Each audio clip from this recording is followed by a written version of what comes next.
15 अगस्त के शुभ अवसर पर भारत कैसे आजाद हुआ, कितने लोग शहीद हुए, इस विषय में गीत पेश कर रहा हूँ माँ स्टूडियो के माध्यम से। आओ मास्टर।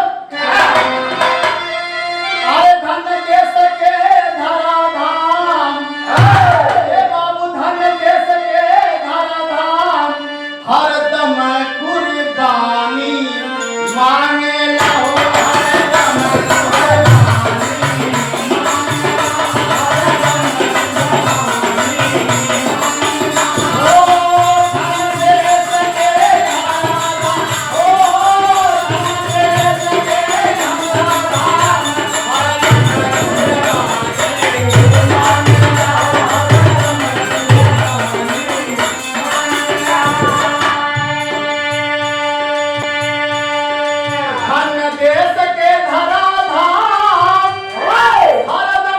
निशानी मांगे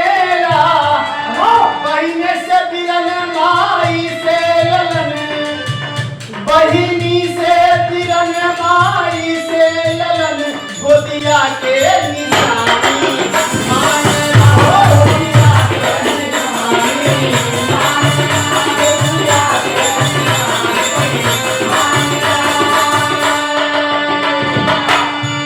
बहिनी से बिरन माई से ललन गोदिया के निशानी मांगेला। चुन गईला दौलत में आज बाहे गुरु का बानी मांगेला, मिट गईला देशवा के लिए, मिट गईला देशवा के लिए, चल सिनवा के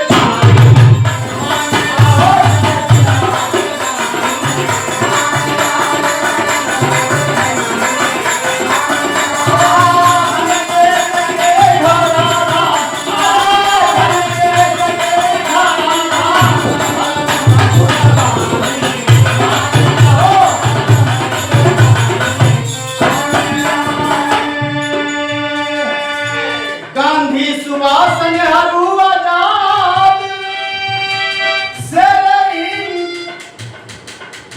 गांधी सुभाष नेहरू आजाद से रही हिंदुस्तानी मांगेला। खूब लड़ी मर्दानी हो, खूब लड़ी मर्दानी हो, झांसी वाली रानी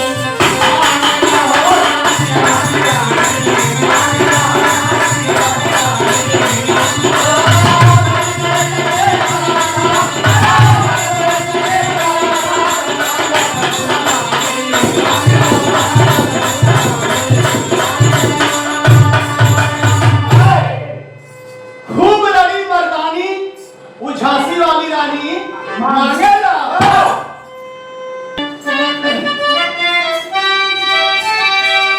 खुदीराम भगत सिंह, खुदीराम भगत सिंह जैसन तूफानी मांगेला, खुदीराम भगत सिंह जैसन तूफानी मांगेला। अरे हंस के चढ़ गए फांसी पर, हंस के चढ़ गए फांसी पर, मंगल की जवानी